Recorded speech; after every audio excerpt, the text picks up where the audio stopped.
여러분, 오늘은 제가 아크로 서울 포레스트 아파트와 관련된 해외 개발 사례에 대해 이야기를 해보려고 해요. 왜냐하면 도시 설계적 측면에서 평가해 볼 때 아크로 서울 포레스트는 바람직한 고밀도 도시 개발이기 때문이죠. 먼저 평면을 볼게요. 아크로는 일반적인 대단지 아파트와는 굉장히 다른 모습을 띠고 있어요. 한국의 주거 재개발 같은 경우 이렇게 하나의 슈퍼블록 안에 상가와 주거 타워만 있는 경우가 대부분이고 주변 커뮤니티와 벽을 치고 사는 경우가 많아요. 하지만 아크로 같은 경우 한 블록 안에 두 동의 주거 타워, 오피스 타워, 그리고 뮤지엄이 동시에 존재하고 있어요. 특히 뮤지엄이 들어와 있다는 것은 이미 성수동이 서울에서 문화적 선도 기능을 담당하고 있다는 것을 보여주죠. 제가 압구정 재건축 영상에서 한 옵션으로 뮤지엄을 압구정로에 면하고 있는 블록에 위치시키는 안을 보여드린 것도 이와 같은 맥락이죠. 복합 개발과 용도 혼합이 잘 되어 있는 뉴욕과 같은 도시가 대표적인 사례고요. 이제 우리나라도 광화문 도심부가 아닌 곳에서 이런 주거, 문화, 복합 개발이 이루어지고 있다는 것이 놀라워요. 또 다른 특징이 있어요. 역출입구 쪽을 향해 넓은 공공공간을 제공하고 있어 공적 영역과 사적 영역 사이의 관계를 잘 풀어내고 있죠. 보통 공간적으로 부동산의 가치를 상승시키는 방법이 크게 두 가지가 있어요. 첫째는 벽을 치고 요새와 같은 환경을 만드는 것이죠. 이럴 경우 일반인들이 쉽게 접근하지 못하기 때문에 공간의 계급이 생기게 되면서 소유욕을 자극하죠. 두 번째의 경우는 아크로같이 지면의 레벨을 공공에 열어둠으로써 건물의 노출도를 최대화시키는 것이에요. 노출도라는 것은 부동산과 도시 설계에서 꼭 고려하는 사항이에요. 그리고 노출되는 건축물이 시각적으로 아름답다면 금상첨화인 것이죠. 첫 번째와 같이 소유욕을 자극하는 것은 동일하지만 자신들의 조경 공간이 공공을 향해 열려 있다는 점에서 더 나은 개발 방향이라고 생각해요. 그렇다면 해외에 이와 같은 복합 개발을 찾아서 1910년대 시카고 도심지로 가볼게요.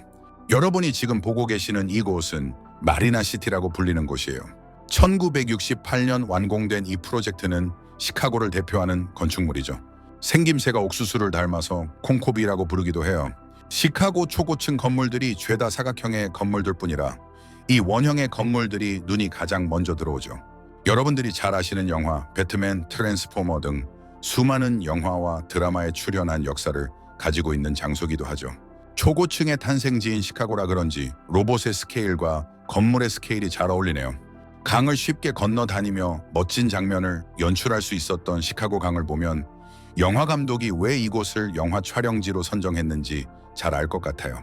1960년대 시카고에서의 마리나시티 복합개발 사업이 일어날 수 있었던 특별한 이유가 있어요. 여러분 혹시 화이트 플라잇이라는 말을 들어보셨나요? 이 말을 직역해보면 백인들의 비행이라고 할 수 있어요. 상대적으로 소득이 높은 백인 중산층이 혼잡하고 더러운 도시를 탈출해 교외 지역으로 빠져나가는 현상을 말하죠. 이렇게 되면 도시는 오직 일만 하는 장소가 되고 생활은 교외 지역에서 하기 때문에 도시 내부의 활력은 없어지고 범죄율은 더 높아지죠. 이 악순환을 끊어내기 위해서 미국 전역에서 도시 재개발 붐이 일어요. 그리고 이 문제를 해결하기 위해서 시카고 마리나시티가 내세운 카드는 하나의 블록 내부에서 주거, 문화, 놀이, 다이닝, 그리고 업무의 기능을 모두 갖추는 것이었죠. 미국 최초 주거와 오피스가 동시에 개발이 되는 복합용도 개발 사업이었어요.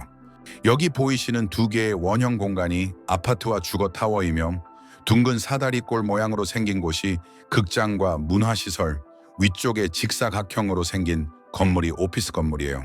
그리고 이 밑에 포디엄 부분이 레스토랑과 상가들이 모인 쇼핑몰이죠.